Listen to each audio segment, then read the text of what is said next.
الرحمن الرحيم. الحمد لله رب العالمين، والصلاة والسلام على سيد الأنبياء والمرسلين محمد وآله وأصحابه أجمعين. أما بعد، فأعوذ بالله من الشيطان الرجيم. بسم الله الرحمن الرحيم.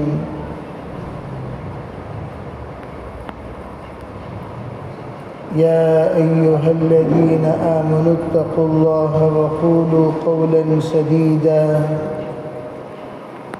يصلح لكم أعمالكم ويغفر لكم ذنوبكم، ومن يطع الله ورسوله فقد فاز فوزا عظيما. وقال عليه الصلاة والسلام: إن الله سبحانه وتعالى يقول: يا عبادي لو أن أولكم وآخركم وإنسكم وجنكم جمعوا على سعيد ويسأل كل إنسان مسألته فأعطي كل إنسان مسألته فلا ينقص ذلك مما عندي شيئا حتى لو أدخل المخيط في البحر. اللهم أيدنا بتأييدك، اللهم أيدنا بتأييدك، اللهم أيدنا بتأييدك يا رب العالمين. محترم معزز حضرات علماء کرام، بزرگان دین، پردہ نشین محترم خواتین، پیارے بچیوں، اس وقت میں ہم لوگ جس زمانے پر سے گزر رہے ہیں وہ زمانہ انتہائی پرفتن زمانہ ہے. جس زمانے کے در و دیوار بھی فتنے کے داعی ہیں، جس زمانے میں خلوت انتہائی مصیبت ہے، جس زمانے میں اطاعت ایک بڑا مجاہدہ ہے، جس زمانے میں اپنی ذات سے دین پر چلنا حدیث کے مطابق کآخذ الجمرہ، انگارے کو اپنے ہتھیلی میں لے کر چلنا ہے، ایسے زمانے میں پروردگار نے ہمیں اپنی اطاعت اور اپنی فرما برداری اور حضور کی سنت اور شریعت کے مطابق زندگی گزارنے کے بارے میں کچھ سننے اور سنانے کا موقع دیا. جب ہم یہ نیت کر لیں: اے اللہ تو اپنی ذات سے ہم میں سے ہر ایک کو بدل دے، یا اللہ ہمیں تو ہدایت نصیب فرما دے، یا اللہ ہمارے اندر تو تغیر پیدا فرما، ہمارے دلوں کو بدل دے، ہمارے ذہن کو بدل دے، ہمارے سوچ کو بدل دے، ہمارے فکروں کو بدل دے، ہمارے جذبات کو بدل دے. جب اللہ سے ہم دعا کریں گے، اللہ کی ذات کے دو انگلیوں کے درمیان ہمارے قلوب ہیں. القلوب بین اصبع الرحمن یقلبها کیف یشاء. اللہ کے دو انگلیوں کے درمیان ہمارے دل ہیں، جیسا اللہ چاہتا ہے اس طرف اللہ موڑ دیتا ہے. اس رب ذوالجلال سے ہم یہ کہیں گے: یا مقلب القلوب قلب قلوبنا علی دینک، یا مصرف القلوب صرف قلوبنا علی طاعتک. اے دلوں کو بدلنے والے رب، تیرے دین کی طرف ہمارے دلوں کو بدل دے. اے دلوں کو پھیرنے والے پروردگار، تیری اطاعت کی طرف ہمارے دلوں کو پھیر دے۔ اللہ سے جب ہم مانگیں گے مانگتے رہیں گے، اللہ انشاءاللہ ہماری ان دعاؤں کی برکت سے، ہماری ان نیتوں کی برکت سے، ہمارے ان عزائم کی برکت سے، ہمارے ان ارادوں کی برکت سے ضرور اللہ انقلاب کے فیصلہ کرے گا۔ کیا ہمارے سامنے ایسے واقعات نہیں ہیں کہ کیسے کیسوں کو اللہ نے کیسے کیسے بنا دیا؟ ایک زمانے کے ڈاکوؤں کو اللہ نے اپنے ولایت نصیب فرما کر انتہائی قربت عطا فرمایا۔ ایک زمانے کے درندوں کو اللہ نے انسانوں کا رہبر بنا دیا۔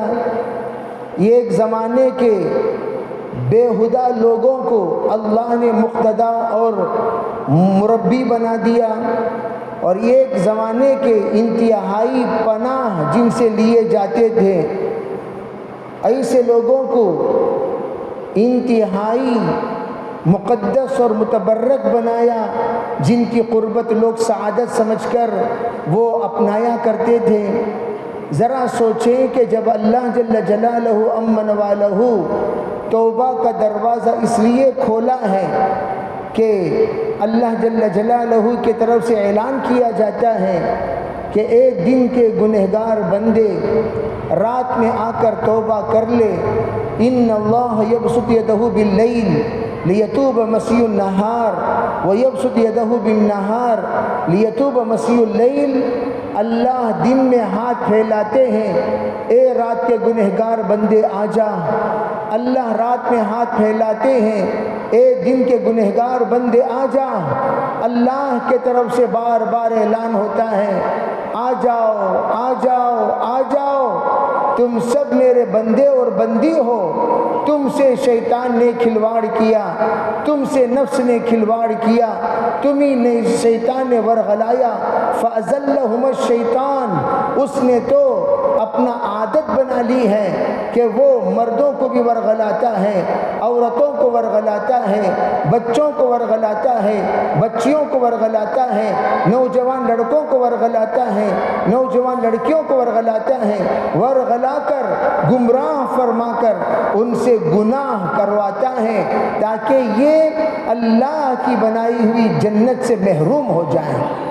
لیکن اللہ جل جلالہ امن والہ نے یہ ٹھان لیا، تو جتنی محنت کرنا ہے کر، تو کہاں کہاں داخل ہونا ہے ہو، تو جس طرح ان کے اندر وسوسہ پیدا کرنا ہے کر، لیکن میں ان رحمتی وسعت کل شیء، ان رحمتی وسعت کل شیء، ان رحمتی غلبت علی غضبی۔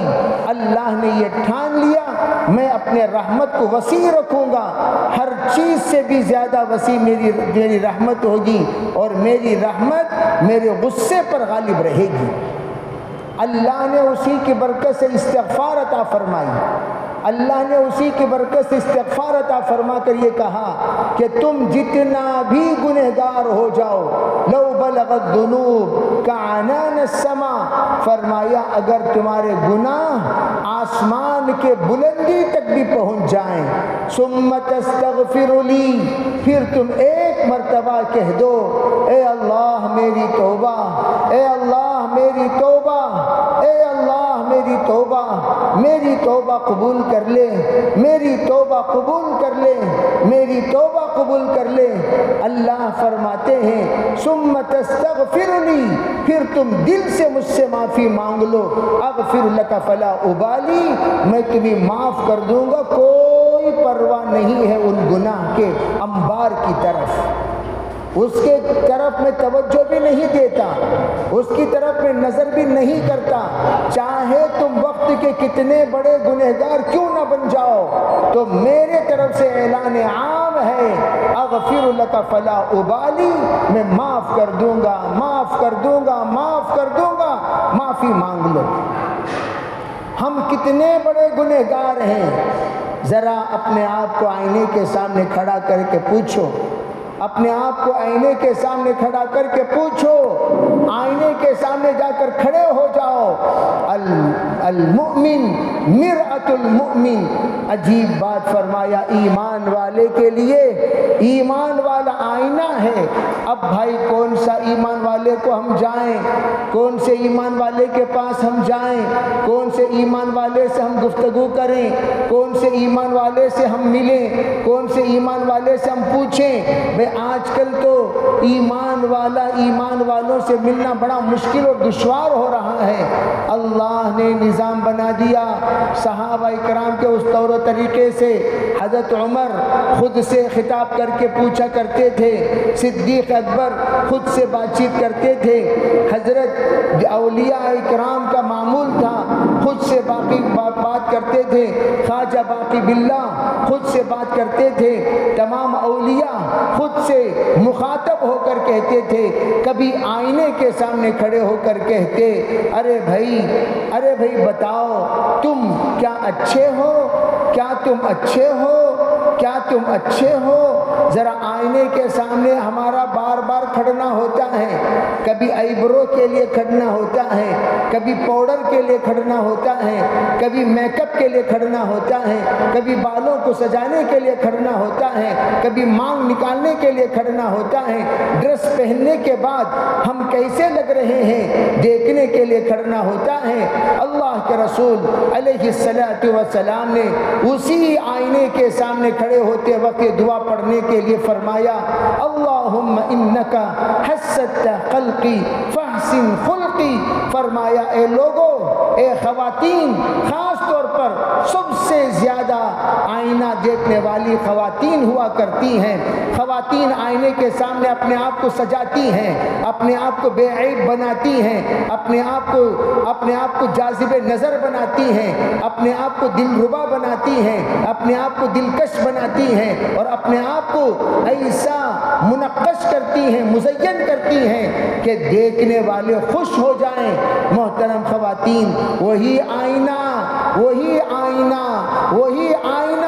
جب ہمارے سامنے ہو، ہم ان سے آئینے سے پوچھیں، بتا اے زینب، بتا اے ام کلثوم، بتا اے خدیجہ، بتا اے فاطمہ، بتا اے فلاں، بتا اے فلاں، کیا تو نیک ہے، کیا تو نیک ہے، کیا تو نیک ہے؟ پوچھو اس آئینے سے، وہ آئینہ ہم سے واپس جواب دے گا، کہاں کی تو نیک ہے؟ ذرا تیری زبان کے الفاظ پر غور کر، ذرا تیری نظروں پہ غور کر، ذرا تیرے سماعت پہ غور کر، ذرا تیرے خلوت پہ غور کر، ذرا تیرے جلوت پہ غور کر، ذرا تو اپنے بارے میں ذرا سوچ، تو کیسی ہے، تو کیسی ہے، تو کیسی ہے؟ تجھے کیا تیرے بارے میں یہ خیال ہے کہ تو نیک ہے؟ تو خود جانتی ہے کہ تو کتنا نیک ہے اور کتنی بد ہے، کتنا نیک ہے کتنی مردود ہے، کتنا نیک ہے کتنی مبغوض ہے، کتنا نیک ہے کتنی اللہ کے رحمتوں سے دور ہے۔ کوئی اور تجھے بتانے کی ضرورت نہیں ہے، تیرا آئینہ بتائے گا تو کتنا نیک ہے اور کتنا بد ہے۔ جب ہمارے سامنے آئینہ واپس کہتا ہے، جب پڑی اپنے گناہوں پہ نظر خود سے برا کوئی نہ رہا، جب پڑی اپنے گناہوں پہ نظر خود سے برا کوئی نہ رہا۔ ہمارے گناہوں پہ جب نظر پڑے تو ہمیں پتہ چلتا ہے کتنے ہم گندے ہیں، کتنے ہم گندے ہیں۔ محترم خواتین، وہی بات سمجھانے کے لیے جب کوئی اپنے بچے کو لے کر بزرگ کے پاس پہنچے اور پہنچ کر کہنے لگے، حضرت میرے بچے کے لیے دعا کرنا، حضرت نے فرمایا، ارے بھائی اللہ تیرے بچے کو تیری طرح بنا دے۔ پھر دوبارہ انہوں نے فرمایا، پر حضرت یہ دعا مناسب نہیں ہے، میں یہ دعا میرے لیے مناسب نہیں ہے، میرے بچے کے لیے مناسب نہیں ہے، آپ اور دعا کر دیجئے۔ فرمایا، بھائی اللہ تیرے بچے کو تیری طرح بنائے۔ پوچھا کہ یہ جو تم کہہ رہے ہو تیرے بچے کو تیری طرح کیوں نہیں؟ فرمایا یہ بد دعا نہیں، یہ دعا نہیں بلکہ بد دعا ہوگی۔ پوچھا وہ کیوں؟ کہا حضرت میں اچھا انسان نہیں ہوں، میں اچھا انسان نہیں ہوں، نہ میرے خلوت اچھی، نہ میری جلوت اچھی، نہ میری کمائی اچھی، نہ میرے بول اچھے، نہ میرے اخلاق اچھے، نہ میرے کردار اچھے، نہ میرا رشتہ اچھا، کسی بھی اعتبار سے میں اچھا نہیں ہوں۔ من آنم کے من دانم، من آنم کے من دانم، میں جانتا ہوں کہ میں کیسا ہوں۔ حضرت اگر آپ میرے بچے کو میری طرح بننے کی دعا فرما رہے ہیں، یہ دعا نہیں، میرے بچے کے حق میں بد دعا ہے۔ آپ یہ دعا کر دیں میرے بچے کو اللہ آپ کی طرح بنائے، میرے بچے کو اللہ آپ کی طرح بنائے۔ حضرت نے فرمایا بیٹا اگر تو چاہتا ہے تیرے بچے کو اللہ میری طرح بنائے، سب سے پہلے تجھے سدھرنا ہوگا، سب سے پہلے تجھے توبہ کرنا ہوگا، سب سے پہلے تجھے اللہ کے سامنے گڑ گڑانا ہوگا، سب کے پہلے اللہ کے سامنے اپنے گناہوں کا اقرار کرنا ہوگا، گناہوں سے معافی مانگنی ہوگی۔ جس دن تو اپنے گناہوں سے معافی مانگ لیا، سمجھ اللہ تیری دعا قبول کرنا شروع کر دیا، اور جس دن تیری دعا قبول ہو جائے، تیری دعا تیرے بچے کے حق میں قبول ہونے میں کوئی چیز رکاوٹ نہیں بن سکتی، تیری دعا آنن فآنن اللہ کے پاس مقبول ہوتی چلی جائے گی۔ اس لیے کہا بیٹا پہلے تو سدھر، پہلے تو توبہ کر، پہلے تو اللہ کے سامنے گڑ گڑا۔ جیسے ماں ہوتی ہے ویسے اللہ بیٹی کو بنا دیتے ہیں، جیسا باپ ہوتا ہے ویسے اللہ بیٹے کو بنا دیتے ہیں۔ ماں اگر جنت ہے، باپ جنت کا دروازہ ہے۔ جب جنت بچوں کے لیے جنت کی دعا کرے، جب جنت کا دروازہ بچوں کے لیے جنت کا داخلہ مانگے، اللہ ان کی دعا رد نہیں کر سکتا، بشرطے کہ جنت کی طرح ہو، جنت کا دروازہ جنت کے دروازے کی طرح ہو۔ ذرا میں آپ کی توجہ مبذول کرنا چاہتا ہوں۔ آج ہم لوگوں کو میری جنت کوئی کہتا ہے تو ہم بڑے خوش ہو جاتے ہیں، لیکن ذرا سوچا، ذرا غور کیا، کیا جنت میں جھوٹ ہے؟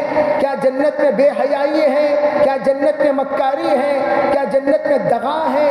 کیا جنت میں سود ہے؟ کیا جنت میں حرام ہے؟ کیا جنت میں شراب ہے؟ کیا جنت میں نشہ ہے؟ کیا جنت میں گناہ ہے؟ ذرا سوچو، جو ماں اللہ نے جس کو جنت کا مقام عطا فرمایا وہ اگر گنہگار ہو جائے، کیا اس کی جنت باقی رہے گی؟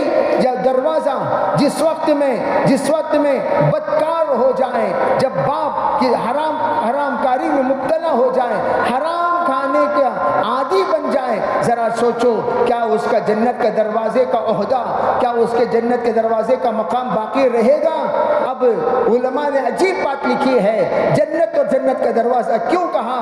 اس لیے کہ اولاد اگر جنت میں جانے کا ارادہ کرتی ہے، ماں کو دیکھتی ہے، ماں کے نقش قدم پر چل کر جنت کے مستحق بنتی ہے۔ جب اولاد جنت کے دروازہ، جب جنت میں داخل ہونے کا ارادہ کرتے ہیں تو باپ کو دیکھتے ہیں اور باپ کے نقش قدم پر چل کر جنت کے دروازے تک پہنچنے کے لائق بنتے ہیں۔ اب جب دونوں اللہ نہ کرے، اللہ نہ کرے، اللہ نہ کرے، نہ جنت کا دروازہ کہنے کا لائق، نہ جنت کہلانے کے لائق، پھر بچے کہاں جائیں گے؟ بچے کیوں نہیں بگڑیں گے؟ بچوں کا دل کے اندر کیوں خرابی پیدا نہیں ہوگی؟ بچوں کے اندر کیوں اختلافات پیدا نہیں ہوں گے؟ بچوں کے اندر خرابی کیوں نہیں ہوگی؟ ذرا اس بات پر غور کرنے کی ضرورت ہے، ذرا اس بات پر توجہ دینے کی ضرورت ہے۔ اسی لیے فرمایا من لزم الاستغفار، ہم اپنی اولاد پر آج رو رہے ہیں، کاش کہ میری اولاد ایسی نہ کرتی، کاش کہ میری اولاد ویسی نہ کرتی، کاش کہ میری اولاد ایسی نہ کرتی۔ علماء نے فرمایا جو اپنے ماں باپ کو رلائے گا اولاد اسے بھی رلائے گی، جو اپنے ماں باپ کو تڑپائے گا اولاد اسے بھی تڑپائے گی، جو اپنے ماں باپ کے نافرمان ہوگا اولاد اس کے نافرمان ہوگی، جو اپنے ماں باپ کے غدار ہوگا اولاد اس کی غدار ہوگی۔ اس لیے کہا اصلاح معاشرے میں خصوصاً جب اولاد کو تم سدھارنا چاہتے ہو، سب سے پہلے خود سدھرو، یہ پہلی نصیحت ہے، یہ پہلی ہدایت ہے، یہ پہلا ادب ہے، یہ پہلا اصول ہے، یہ پہلا طریقہ ہے۔ پھر اب دعا کرو تم اپنے اولاد کے لیے، اب تم دعا کرو تم اپنے اولاد کے لیے، اب نصیحت کرو تم اپنے اولاد کو، اب بتاؤ تم اپنے اولاد کو، تمہاری نصیحتیں اپنے اولاد پر اثر کریں گی، تمہارا درد اثر کرے گا، تمہارا دکھ اثر کرے گا، تمہاری دعا قبول ہوگی، اور تم جو کچھ اولاد سے کہو گے اولاد اطاعت اور فرما برداری سے اسے مانے گی۔ یہ تو رہی بات والدین کے سلسلے میں مختصراً میں نے عرض کیا۔ دوسری بات ہم بچوں سے کہتے ہیں، اللہ نے تمہیں ایک عزت دی، ایک مقام دیا، ایک درجہ دیا، ایک عہدہ دیا، اللہ نے محبتوں سے تمہیں نوازا، اور ہر بچی اپنی باپ کی لاڈلی ہوا کرتی ہے، ہر بچی اپنے ماں سے بھی زیادہ باپ سے تعلق رکھتی ہے، ماں رازدار ہے تو باپ اس کا درد مند ہے۔ یہ صفت اللہ نے عجیب و غریب اٹیچمنٹ ہر بچی کے ساتھ، ماں کا رشتہ رازداری کا ہے تو باپ کا رشتہ ہمدردی کا ہے۔ باپ کبھی اپنی بچی کا دکھ اور درد سہ نہیں سکتا، سن نہیں سکتا، اسے برداشت کر نہیں سکتا۔ اگر بچی کے سلسلے میں کوئی بات آ جائے کہ بچی کو یہ ہے، بچی کو وہ ہے، باپ کو اللہ نے بہادر بنایا، باپ کو اللہ نے ہمت والا بنایا، باپ کو اللہ نے حوصلہ والا بنایا، لیکن باپ اپنے دکھ کو، اپنی محبت کو، اپنی الفت کو، اپنی نسبت کو، اپنے تعلق کو، اپنے رشتے کو دل میں دفن کرتا ہے، وہ زبان سے کبھی ظاہر نہیں کرتا۔ یہ اس وقت پتہ چلے گا جب بچی کے سلسلے میں کوئی اطلاع باپ کو ملے، کتنا تڑپتا ہے، کتنا دوڑتا ہے، کتنی کوشش کرتا ہے، کدھر کدھر جاتا ہے، کہاں کہاں جاتا ہے، اپنے آپ کو کتنا ذلیل کرنے کو تیار ہو جاتا ہے، صرف اپنی بچی کی عزت کے خاطر، صرف اپنی بچی کی ہمت کے خاطر، صرف اپنی بچی کے احترام کے خاطر کہ اس کی عزت سوسائٹی میں باقی رہے، اپنے آپ کو ذلیل کرنے کو تیار ہو جاتا ہے۔ اذان کا جواب دیں، انشاءاللہ اذان کے بعد بات ہوگی 5 بجے تک، انشاءاللہ دعا ہو جائے گی۔ آپ حضرات تشریف رکھیں۔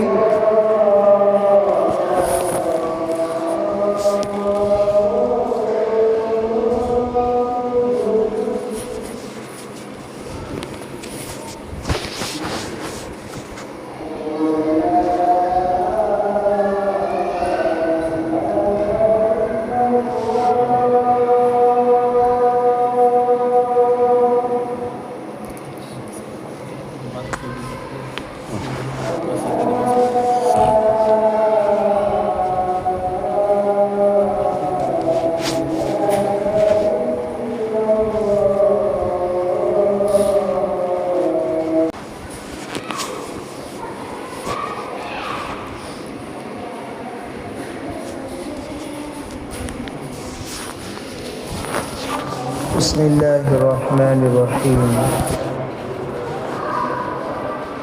بات یہ چل رہی تھی،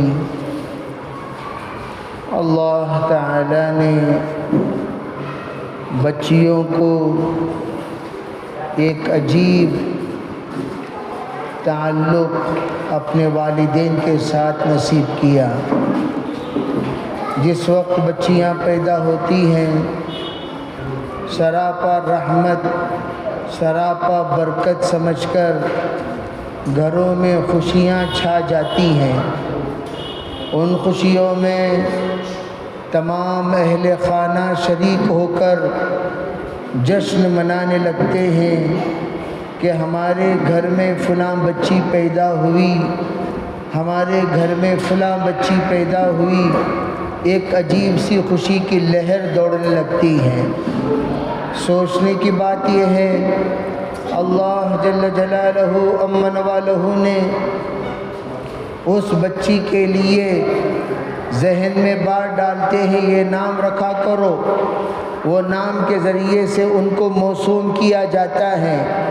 نام رکھتے وقت معنی دیکھ کر اور اس نام والوں کے صفات دیکھ کر، اس نام والوں کا کردار دیکھ کر، ان نام والوں کے اخلاق دیکھ کر، ان نام والوں کی تمام طرح کی زندگی دیکھ کر نام رکھتے ہوئے دل کے اندر یہ ارادہ ہوتا ہے، اے میرے پروردگار یہ نام نہیں بلکہ یہ دعا ہے، جب بھی میں میری بچی کو فاطمہ کہہ کر پکاروں، یا اللہ حضرت فاطمہ کے صفات اس کے اندر منتقل فرما دے۔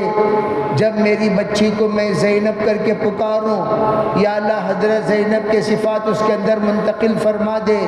یا اللہ جب میں میری بچی کو ام سلمہ کہہ کر پکاروں، یا اللہ میرے بچی کے اندر حضرت ام سلمہ کے صفات منتقل فرما دے۔ یا اللہ جب میں عائشہ کہہ کر پکاروں، خدیجہ کہہ کر پکاروں، یا اللہ جب بھی میں امہات المومنین کا نام لوں، جب بھی میں صحابیات کا نام لوں، جب بھی میں اس کا نام لیا کروں، یا اللہ اس نام کو صرف نام نہ بنا بلکہ نام کو دعا بنا دے۔ یہی ایک عزائم کے ساتھ، یہی ایک نیت کے ساتھ، یہی ایک محبت کے ساتھ، یہی ایک تعلق کے ساتھ، یہی ایک امید کے ساتھ ہر ایک کا نام رکھا جاتا ہے۔ ذرا سوچیں، کیا ہم نے اپنے نام کو عزت دی ہے؟ کیا ہم نے اپنے نام کی قدر کی ہے؟ کیا ہم نے اپنے نام کا احترام کیا ہے؟ کیا ہم نے اپنے نام کے بارے میں ذرا سوچا ہے؟ اتنا بڑا نام ہمیں رکھا گیا، ہمارا کام کیا کر رہے ہیں؟ ہم اب بچے نہیں رہے۔ ایک زمانہ تھا چھوٹے چھوٹے بچیوں کو ان کھلونے کے ذریعے سے دل کو بہلا دیا جاتا تھا۔ ذرا بچے بڑے ہوئے تو اس وقت میں ان کو چاکلیٹ کی ضرورت پڑتی تھی، کہیں نہ کہیں سے لا کر چاکلیٹ مہیا کر دیا جاتا تھا، ان کا رونا بند ہو جاتا۔ اور ذرا بڑے ہوئے تو ان کو کھلونے والی سواریوں کی خواہش پیدا ہوئی، کھلونے والے سواریوں سے ان کا دل بہلا دیا کرتے تھے۔ اور ذرا بڑے ہوئے تو ان کو سائیکل چلانے کا کسی کو شوق ہے، کسی کو پکوان کرنے کا شوق ہے، کسی کو ڈاکٹر بننے کا شوق ہے، کسی کو چھوٹے چھوٹے کھلونے میں اپنے گھر بسانے کا شوق ہے، کھلونا لا کر دے دیا جاتا، بچیاں اپنے کھیل میں مصروف ہو جاتی۔ اور ذرا بڑی ہوئی تو ماشاءاللہ سمجھدار ہو گئی، اب ذرا ان کے دل اور دماغ کام کرنے لگے، اب ان کے دل کے اندر عجیب امنگ پیدا ہونے لگے، عجیب دل کے اندر ایک عجیب سی کیفیت پیدا ہونے لگی، اب ان کے اندر دل مچلنے لگا اور کردار اچھلنے لگے۔ نتیجہ اب ان کا دماغ کبھی ادھر دوڑتا ہے، کبھی ادھر دوڑتا ہے، کبھی یہاں جاتا ہے، کبھی وہاں جاتا ہے۔ ایسی عمر جو چلبلی حرکتیں کرنے والی عمریں ہوتی ہیں، جو کھلبلی کرنے والے زندگی ہوتی ہے، ایسے اوقات میں ہمارے کنٹرول سے ہم باہر نکلنے والے ہوتے ہیں۔ اس موقع پر اپنی ذات سے کنٹرول کرنے کی ضرورت پڑتی ہے۔ کہا جاتا ہے ذرا زبان کو کنٹرول میں رکھو، ذرا اپنی نظروں کو کنٹرول میں رکھو، ذرا اپنے سوچ کو کنٹرول میں رکھو، ذرا اپنے خیال کو کنٹرول میں رکھو، کہیں ایسا نہ ہو تمہاری زبان سب کے سامنے چل جائے، تمہاری نظر کسی اور کے نظر سے مل جائے، تمہارے کردار کسی اور کو باہ جائے، تمہارے اخلاق کسی اور کی طرف رخ مڑ جائے۔ فرمایا اس وقت میں اب پردے کا حکم جس وقت تم پر آ جاتا ہے، تب تم ہر اعتبار سے پردے میں آ جایا کرو، اپنی آواز کا پردہ کر لیا کرو، نظر کا پردہ کر لیا کرو، کان کا پردہ کر لیا کرو، سوچ کا پردہ کر لیا کرو، خیال کا پردہ کر لیا کرو، دل کا پردہ کر لیا کرو۔ تمام طرح کا پردہ جس پردے کی شرعی ضرورت ہے وہ تمام پردے کر لیا کرو۔ اگر خدا نہ خواستہ ذرا بھی اس میں بے پردگی ہو جائے گی، جیسے ہمارے ہمارے پاس کارگزاریاں عجیب عجیب طریقے سے آتی رہتی ہیں، اس میں یہ بھی کارگزاری آتی ہے، کبھی ہماری بچی گھر سے باہر نہیں گئی، کبھی بھی ہماری بچی گھر سے باہر قدم نہیں رکھی، لیکن ہماری بچی کو میسیج کہیں سے آیا یا سلام کہیں سے آیا، ہمارے بچی نے بس جواب دیا، نتیجتاً کیا ہوا؟ نتیجتاً یہاں تک نوبت آ کر پہنچ گئی۔ ہماری بچی ہماری نہیں رہی، ہماری بچی ہماری نہیں رہی، یہاں تک کا نتیجہ پہنچنے کا اصل وجہ کیا بنا؟ فرمایا سلام کا جواب دینا۔ اس لیے کہ جب وہ ان اوقات میں تنہا رہنے کے عادی بن جاتی ہے، توجہ، اس وقت میں الواحد شیطان اثنان شیطانان ثلاثۃ جماعت، حضور نے فرمایا تنہا کسی کو مت چھوڑا کرو، تنہا چھوڑو گے شیطان ان کے ساتھ ہو جائے گا، پھر شیطان کہے گا ذرا ادھر ذرا ادھر ذرا یہاں ذرا وہاں، اپنے نظر کو دوڑایا کر، اور پھر آہستہ سے سلام کیا کر، سلام کا جواب دیا کر، خیریت پوچھا کر، خیریت بتایا کر۔ اب یہاں سے جس وقت میں ایک تھے، ایک سے دو بنے، دو بننے کے بعد اس وہاں سے چاٹنگ شروع ہوتی ہے، چاٹنگ شروع ہوتی ہے۔ چاٹنگ کسے کہتے ہیں؟ یہ آپ حضرات سنے ہوں گے، یاجوج و ماجوج بھی چاٹنگ کر رہے ہیں۔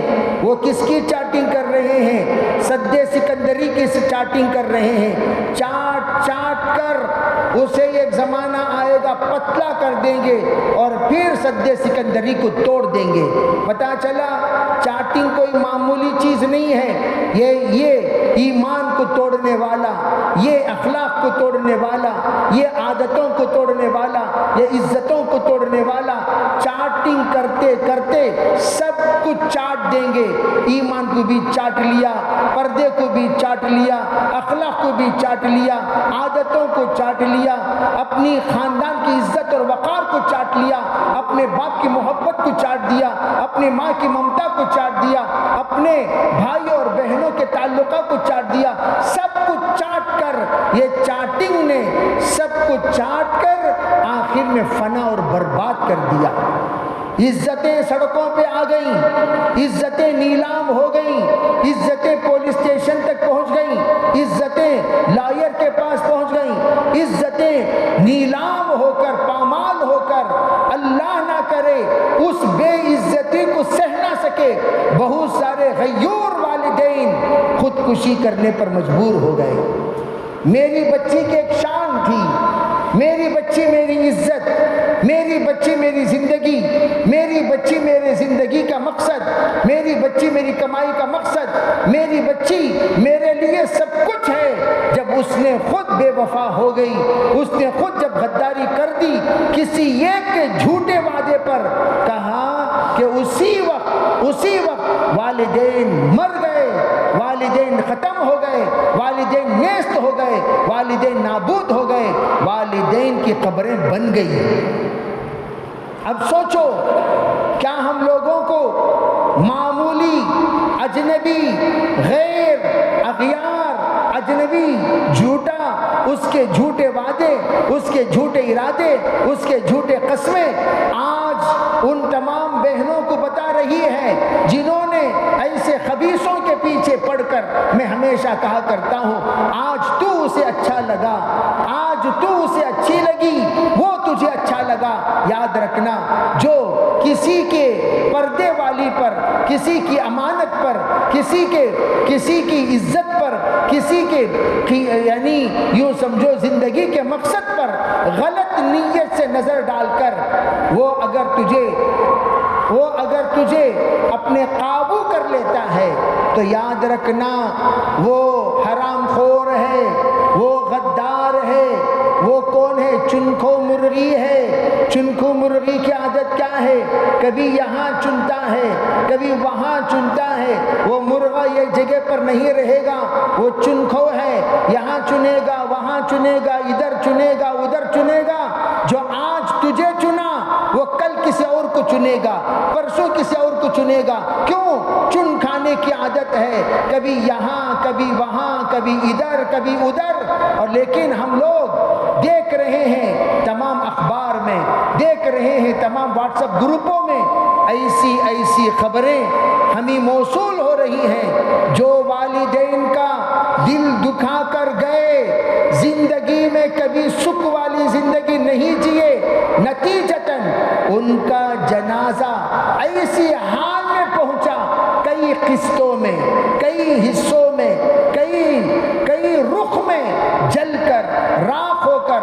الامان الحفیظ اللہ تعالی ہماری بہنوں کو، ہماری بچیوں کو ان تمام درندوں کے مکر سے، فریب سے پوری حفاظت فرمائے۔ میں یہ عرض کرنا چاہتا ہوں، ایسی حالت میں پہنچی، چیخیں مار کر خاندان والے بے ہوش ہو گئے۔ کتنے ناز اور نخروں کے ساتھ پالا تھا۔ ایک بچی کے سلسلے میں خبر ملی کہ اس کے بدن میں اس کے مرنے کے بعد جب غسل دینے والوں نے اس کے بدن کو دیکھا تو وہ چیخ مار دیے، کہنے لگے ہم نہیں کہہ سکتے، ہم نہیں بتا سکتے، بدن کا کوئی حصہ ایسا نہیں ہے جہاں پر چاقو سے یا بلیڈ سے کاٹا ہوا نہ ملا ہو۔ آپ اندازہ لگائیے، میں مجبور ہو کر یہ کارگزاریاں تمہیں سنا رہا ہوں، اس لیے کہ عورتوں کو آدھی عقل، حضور نے ارشاد فرمایا آدھی عقل کیوں، اس کے تشریحات علماء نے بہت ساری فرمائی۔ علماء نے یہ بھی بتائی عورتوں کو حال کی عقل ہوتی ہے، مستقبل کی عقل نہیں ہوتی۔ عورتوں کو آدھی عقل کا مطلب کیا؟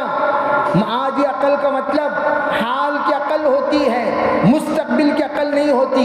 حال کا چاکلیٹ اچھا لگتا ہے، حال کے وعدے اچھے لگتے ہیں، حال کی خوشی اچھی لگتی ہے، حال کی مسکراہٹ اچھی لگتی ہے، حال کی محبت اچھی لگتی ہے، لیکن مستقبل کی نفرت، مستقبل کا عذاب، مستقبل میں تکلیف، مستقبل میں دکھ، مستقبل میں جدائی، مستقبل میں ظلم اور ستم وہ نظر نہیں آتا۔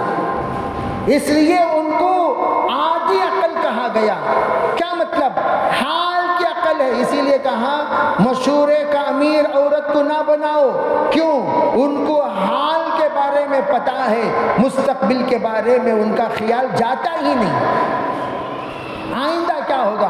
آئندہ کے بارے میں جتنا مرد سوچتا ہے، جتنا مرد فکر کرتا ہے، جتنے مرد کے بارے میں اس کے دل اور دماغ کام کرتے ہیں، عورت کا دماغ ان تمام چیزوں میں کام نہیں کرتا ہے تو بھی مختصر۔ اسی لیے میں یہ عرض کرنا چاہتا ہوں کہ ہماری بہنیں، ہماری بچیاں ان تمام چیزوں سے توبہ کریں۔ اس کے لیے 4 کام کرو۔ سب سے پہلا، موبائل کو جس حد تک استعمال کرنا اس حد تک صرف استعمال کرو، اس سے زیادہ نہیں۔ موبائل اس وقت کا سب سے بڑا دجال ہے، سب سے بڑا فتنہ ہے، سب سے بڑا ذریعہ ہے گمراہی کا۔ موبائل سے دور۔ اب موبائل سے دور رہنے کے لیے کیا کریں؟ موبائل سے دور رہنے کے لیے کیا کریں؟ اپنے آپ کو، میں تو کہتا ہوں اگر آپ پڑھ رہے ہو، پڑھائی سے آنے کے بعد اپنا پڑھائی کا وقت کے علاوہ آپ کے پاس وقت موجود ہے، آپ چھوٹے بچوں کا ٹیوشن لینا شروع کر دو۔ جو بچے LKG UKG first standard, second standard, fifth standard کے بچے ہیں، آپ کا ٹائم جتنا آپ مصروف رہو گی اتنا آپ گناہوں سے بچو گی۔ جتنا آپ ابھی گزشتہ ہفتہ ماشاءاللہ ہمارے مدرسے میں 2 لڑکیاں آئیں جو ڈاکٹری پڑھ رہی ہیں۔ ان سے پوچھا گیا آپ دونوں یہاں جو ڈاکٹری پڑھنے والی بچیاں یہاں آئیں تو کیوں آئیں؟ انہوں نے عجیب جواب دیا کہ ہماری یہ عادت ہے، ہمارے گھر والوں کی عادت ہے کہ ہماری چھٹیاں کبھی بھی ہم گھر میں نہیں گزارتے، ہماری چھٹیاں ہم دین سیکھنے میں گزارتی ہیں۔ چھٹی ہوئی ڈاکٹری پڑھنے والی، اب اندازہ لگاؤ ڈاکٹری پڑھنے والے کیا غریب ہوں گے؟ ڈاکٹری پڑھنے والوں کتنے ناز و نخروں سے پالا جاتا ہے، کتنے انٹیلیجنٹ ہوتی ہیں اور کتنے وہ ماشاءاللہ سمجھدار ہوتی ہیں، کتنے مالدار ہوتی ہیں، کتنی سہولت والی ہوتی ہیں، کتنے ناز و نخرے سے پلی ہوئی ہوتی ہیں۔ اس کے باوجود ان کے گھر والوں نے یہ طے کر لیا چھٹیوں میں ہم بچیوں کو گھر میں نہیں رکھیں گے، اور وہ کہنے لگی الحمدللہ ہم اپنے چھٹیوں میں آ کر مدرسے میں تعلیم حاصل کرتے ہیں، کرنے کے بعد ہم تعلیم چھوڑتے نہیں، واپس جانے کے بعد آن لائن باجی سے رابطے میں رہتے ہیں۔ آج ہم نے قرآن کیا یاد کیا باجی کو سناتے ہیں، حدیث کیا یاد کیا باجی کو سناتے ہیں، سبق لیتے ہیں۔ اللہ کا شکر ہے، اللہ کا کرم ہے، ہم لوگ پڑھتے پڑھتے اپنا سبق آگے تک لے کر چلے گئے۔ ایک تو پہلا آپشن کیا؟ اپنے آپ کو مصروف رکھنے کے لیے ٹیوشن شروع کرو، نہیں، اپنے آپ کو قرآن پاک سیکھنے سکھانے، دین سیکھنے سکھانے کے لیے مصروف کر دو۔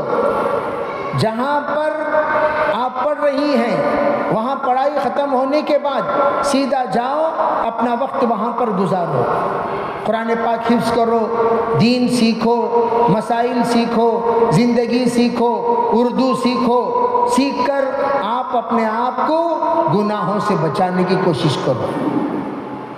دوسرا کام، اپنے آپ کو گھریلو کام میں مصروف کر دو۔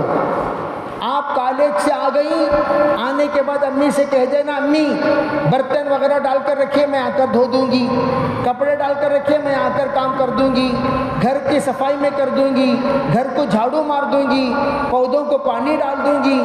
جو کچھ گھر کا کام و کاج پینڈنگ ہے امی کو ساتھ دینا شروع کرو، آپ کا وقت اس میں اسپینڈ کرو، اس میں خرچ کرو، تاکہ آپ اس سے فارغ ہونے کے بعد اگر آرام کا تقاضا ہے 5 وقت کی نماز کے اہتمام کے ساتھ آپ آرام کر لیجئے، اذکار کے پابند ہو جائیے، اور پھر اپنے آپ کو قرآن پاک کی تلاوت میں لگا لیجئے۔ پھر اپنا جو کالج کی پڑھائی ہے وہ پڑھائی پڑھیے، آپ تھک جاؤ گی، جو تھک گیا وہ جلدی سو گیا۔ من خاف فقد ادلج ومن ادلج بلغ المنزل الا سلعۃ اللہ ہی الغالیہ الا سلعۃ اللہ ہی الجنہ۔ جو جس کے اندر ڈر ہوتا ہے، یعنی دیر سے نکلیں گے منزل کو دیر تک پہنچیں گے، وہ کیا کرے گا؟ وہ جلدی نکلے گا، اور جو جلدی نکلے گا بلغ المنزل، منزل تک پہنچ جائے گا۔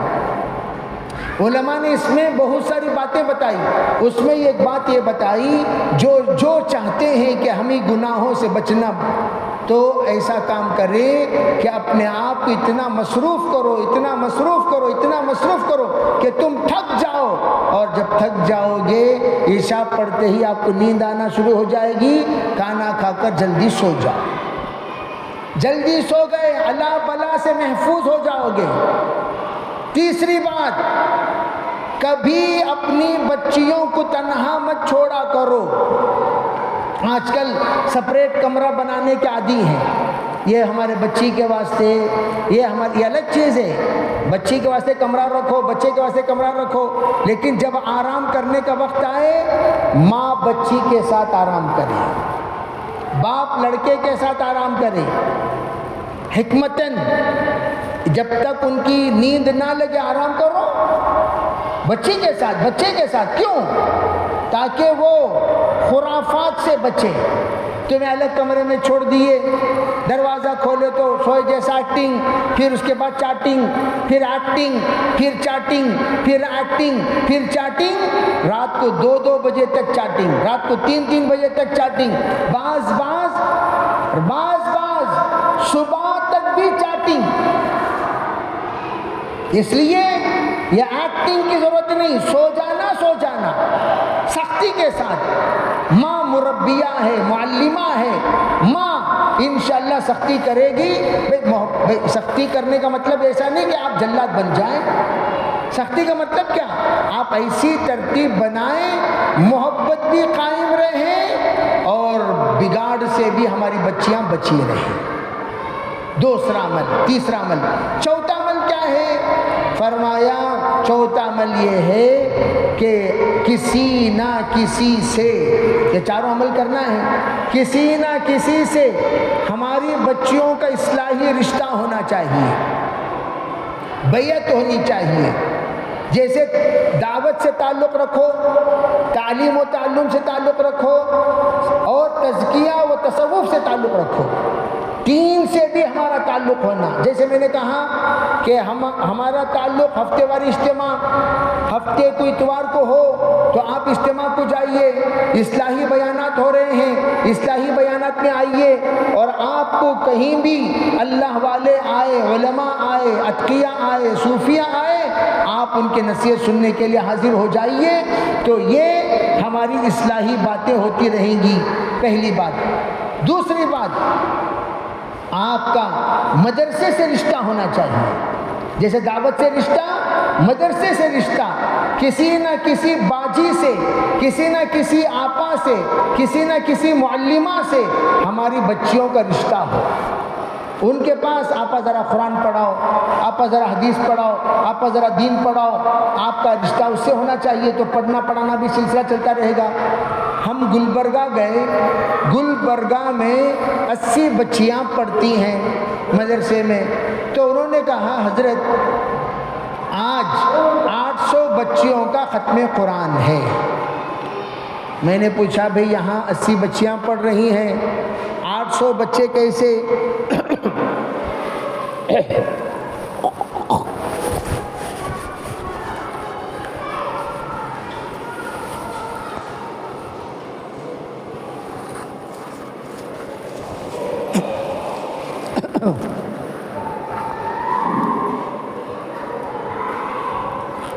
انہوں نے یہ کہا ہماری بچی جب جاتی ہے پڑھنے کے لیے، پڑھ کر آنے کے بعد اپنے گھر، توجہ، کیسا گناہوں سے بچانا، بچو بچو بچو بچو، اس سے بچانا نہیں ہوتا، بچنے کا طریقہ بھی بتانا چاہیے۔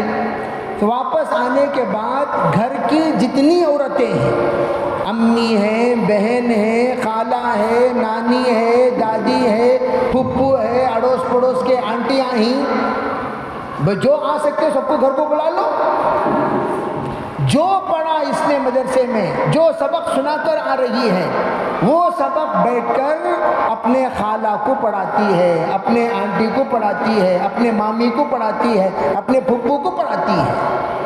نتیجتاً ماشاءاللہ آج ایک تو ہے ہماری بچیوں کا قرآن بھی ختم ہو رہا ہے، ناظرہ کلام پاک، اور یہ کہیں ہماری بچیوں نے جن کو پڑھایا اس کا امتحان ہماری معلمات نے جا کر لیا، اور لے کر ماشاءاللہ اتنی خوش ہوئی، ہم نے کہا ان کو بھی سند ہم اپنے مدرسے سے دیں گے۔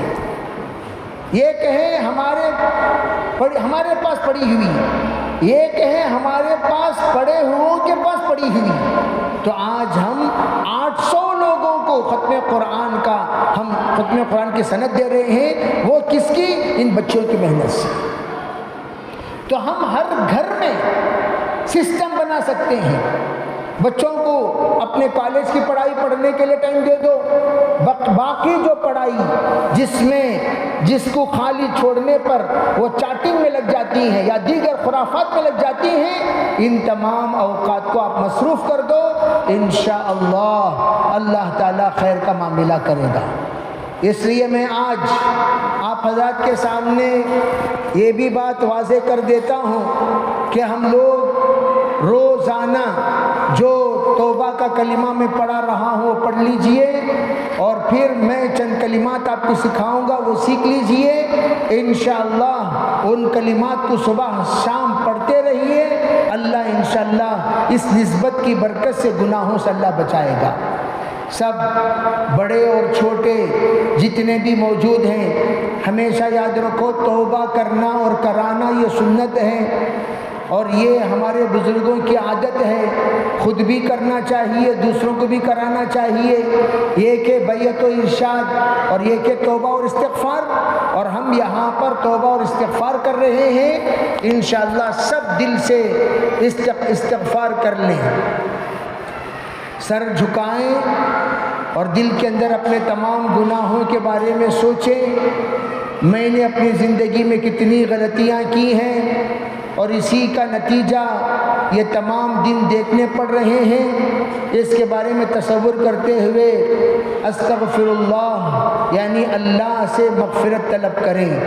جو پڑھا رہا ہوں وہ آنکھ بند کر کے اپنے دل کو متوجہ کرا کر، اپنے دل کی طرف متوجہ ہو کر یہ نیت کریں، یا اللہ میں توبہ کر رہی ہوں، میں توبہ کر رہی ہوں، میں توبہ کر رہی ہوں، یا اللہ ہر اس گناہ سے جو خلوت میں، جلوت میں، اپنوں میں، پرائیوں میں، سفر میں، حضر میں، چھوٹے بڑے گناہ جو بھی ہو گئے، یا اللہ میں توبہ کر رہی ہوں، تو معاف کر دے۔ یہ نیت کرتے ہوئے پڑھیں، استغفر اللہ، استغفر اللہ، استغفر اللہ، استغفر اللہ الذی لا الہ الا هو الحی القیوم واتوب الیہ، استغفر اللہ الذی لا الہ الا هو الحی القیوم واتوب الیہ، استغفر اللہ الذی لا الہ الا هو الحی القیوم واتوب الیہ، لا الہ الا اللہ محمد رسول اللہ، اشہد ان لا الہ الا اللہ واشہد ان محمدا عبدہ ورسولہ، آمنت باللہ کما هو باسمائہ وصفاتہ وقبلت جمیع احکامہ، آمنت باللہ وملائکتہ وکتبہ ورسلہ والیوم الآخر والقدر خیرہ وشرہ من اللہ تعالی والبعث بعد الموت۔ اے اللہ میں توبہ کر رہا ہوں، اپنے فضل و کرم سے میری توبہ کو قبول فرما۔ یا اللہ میری زندگی کے تمام گناہوں کو معاف فرما۔ یا اللہ میں عہد کرتا ہوں ایسی کوئی نافرمانی میں نہیں کروں گا جس سے تو ناراض ہو جائے، تیرے حبیب ناراض ہو جائے۔ اگر کوئی گناہ اس طرح کی سرزد ہو جائے، یا اللہ مجھے توبہ کی توفیق عطا فرما دے، مجھے توبہ کی توفیق عطا فرما دے، مجھے توبہ کی توفیق عطا فرما دے۔ روزانہ لا الہ الا اللہ پڑھا کریں، جو بھی لا الہ الا اللہ 100 مرتبہ صبح 100 مرتبہ شام پڑھیں گے، ان کے اندر ایمان کا نور پیدا ہوگا، وہ نور کے ذریعے سے اللہ تعالیٰ گناہوں کی رہبری کریں گے، فوراً توبہ اور استغفار کرنے کی اللہ تعالیٰ توفیق عطا کریں گے۔ اور جن کے دلوں میں شیطان نے وسوسہ پیدا کر دیا شیطان نے مکر کیا، شیطان نے ان کو ذلیل کرنے کا فیصلہ کر دیا، شیطان نے ان کی زندگی کو تباہ کرنے کا فیصلہ کر دیا، شیطان نے ان کو طرح طرح کے مصائب میں، مصیبت میں مبتلا کر دیا، تو وہ اگر اس فتنے سے بچنا چاہتے ہیں تو وہ ہارٹ کلینر والی تسبیح، ہارٹ کلینر والی تسبیح پڑھا کریں۔ ہارٹ کلینر والی تسبیح کون سی ہے؟ فرمایا لا الہ الا اللہ پڑھنے کے ساتھ ایک مرتبہ میرے ساتھ دوہرا لیا کریں، لا موجود الا اللہ، لا موجود الا اللہ، لا محبوب الا اللہ، لا مقصود الا اللہ، لا مطلوب الا اللہ، لا الہ الا اللہ۔ مقصود، محبوب، مطلوب، موجود، یہ چار کلمات جو 500 مرتبہ پڑھے، اس کے دل کے اندر کی تمام طرح کے وساوس، شر، تمام طرح کے گندے خیالات، گندوں کے خیالات، یہ سب انشاءاللہ دل سے نکل جائیں گے، پھر گناہوں سے نفرت پیدا ہو جائے گی اور خود کو اللہ تعالیٰ انشاءاللہ بچا لے گا۔ درود شریف پڑھ لیں، دعا کر لیں گے۔ اللهم لك الحمد كله ولك الشكر كله ولك المجد كله ولك الثناء كله وإليك يرجع الخلق كله اللهم لا نحصي ثناء عليك أنت كما أثنيت على نفسك يا أرحم الراحمين يا أكرم الأكرمين يا ذا القوة المتين يا راحم المساكين أصلح لنا شأننا كله ولا تكلنا إلى أنفسنا طرفة عين اللهم صل على محمد بعدد من صلى وصام اللهم صل على محمد بعدد من قاد وقام اللهم صل على محمد كما تحب وترضى عدد كما تحب وترضى یا رب العالمین۔ اے اللہ ہم سب کے گناہوں کو معاف فرما، یا اللہ ہمارے خطایا سے درگزر فرما، جان کر انجانے میں جتنی غلطیاں ہم سے سرزد ہو چکی ہیں اپنے فضل سے معاف فرما، اپنے فضل سے معاف فرما، اپنے فضل سے معاف فرما۔ یا اللہ ہمارے دلوں کو بدل دے، ہمارے نظروں کو بدل دے، ہمارے ذہن کو بدل دے، ہمارے سوچ کو بدل دے، ہمارے کردار کو بدل دے، ہمارے اخلاق کو بدل دے، ہمارے خلوت کو بدل دے، ہمارے جلوت کو بدل دے۔ یا اللہ ہماری سہیلیوں کو بدل دے، ہماری سہیلیاں جو نیک ہیں ان کی صحبت نصیب فرما۔ یا اللہ جو بد ہیں ان سے ہم سب کو بچا لے، اپنے فضل کا معاملہ فرما۔ یا اللہ ہماری بچیوں کی اصلاح فرما، ہماری ان بہنوں کی اصلاح فرما، ہمارے ان بھائیوں کی اصلاح فرما، ہم سب کی اصلاح فرما۔ یا اللہ تو ہی مربی حقیقی ہے، یا اللہ جس کو تو نے جنتی بنانے کا فیصلہ کر دیا اسے کوئی جہنمی نہیں بنا سکتا، جس کو تو نے جہنمی بنانے کا فیصلہ کر دیا اسے کوئی جنتی نہیں بنا سکتا۔ وَمَن يُضْلِلْهُ فَلَا هَادِيَ لَهُ وَمَن يَهْدِ اللَّهُ فَلَا مُضِلَّ لَهُ۔ یا اللہ ہم سب کو ہدایت عطا فرما، ہم سب کو جنت کا راہ عطا فرما، ہم سب کو جنت کے منزل کی طرف گامزن فرما۔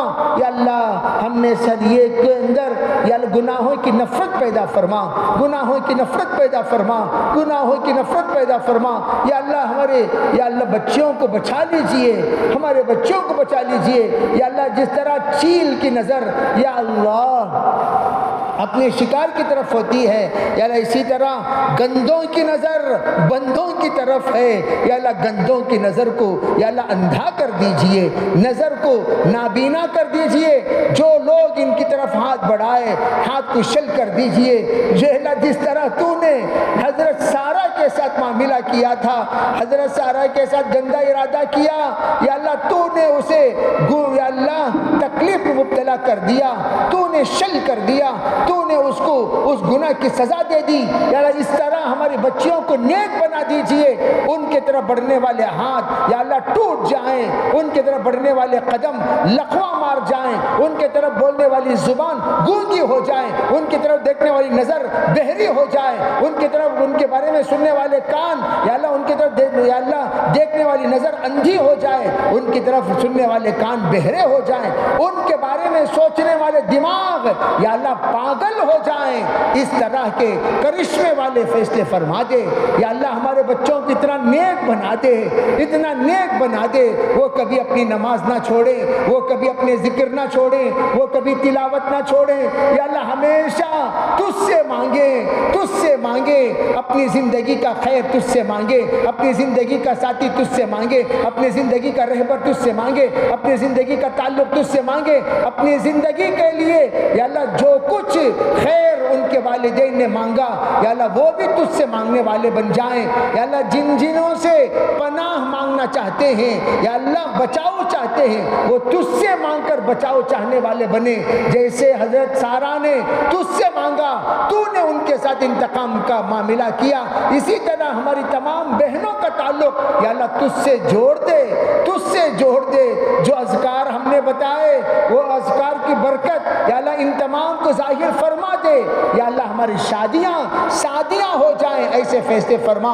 جہیز کی لعنت کا خاتمہ فرما، جہاں پر جہیز ہے وہاں پر ہماری بچیاں بے راہ و روی کے شکار ہو جاتی ہیں یا اللہ، جہیز کے لعنت کو ختم فرما تاکہ سادگی کے ساتھ ہمارے بچوں کا نکاح ہو جائے، سادگی کے ساتھ ہمارے بچوں کی زندگی سنور جائے، سادگی کے ساتھ ہماری بچیاں پار ہو جائیں، ایسے فیصلے فرما یا اللہ۔ امت مسلمہ کے اندر یا اللہ اصلاح پیدا فرما، ہر چیز کی اصلاح پیدا فرما، ہمارے مرحومین کی مغفرت فرما، موجودین کے اندر یا اللہ مغفرت کے اسباب مہیا فرما یا اللہ۔ جنہوں نے دعا کی درخواست کی ہے، لکھی ہے، متوجہ ہیں یا اللہ، سب کو کے جائز مرادوں کو پورا فرما۔ جتنے یہاں بہنیں آئی ہوئی ہیں اللہ، ہر ایک کے اندر دلی تمنا ہے، ان تمناؤں کو جس میں خیر ہے وہ پورا فرما، جس میں شر ہے یا اللہ اس سے ان کی حفاظت فرما۔ اپنے فضل سے، اپنے کرم سے ہماری یا اللہ جتنی باتیں کہی گئی ہیں ان تمام پر عمل کرنے کی توفیق عطا فرما یا اللہ۔ تجھ سے یا اللہ لو لگانے والا بنا دے، دل جوڑنے والا بنا دے، مانگنے والا بنا دے، تیرا رشتہ مضبوط کرنے والا بنا دے۔ اپنے فضل سے، اپنے کرم سے ہماری دعاؤں کو قبول فرما۔ جناب رسول اللہ صلی اللہ علیہ وسلم نے اس امت کے لیے جتنی دعائیں مانگی پوری اللہ ہم میں سریع کو نصیب فرما، جتنی چیزوں سے پناہ مانگی ان سب سے پناہ نصیب فرما اللہ۔ جتنے منتظمین ہیں، متعلقین ہیں، داعی ہیں، محنت کرنے والے سب کو اپنے شائن شان جزائے خیر عطا فرما۔ اپنے فضل سے، اپنے کرم سے ہماری دعاؤں کو قبول فرما۔ ربنا تقبل منا ما كان صالحا واسحنا ما كان فاسدا برحمتك یا ارحم الراحمین والحمد للہ رب العالمین۔ اپنے اپنے گھر جا کر نماز ادا کر لیں، اپنے اپنے گھر جا کر نماز ادا کر لیں۔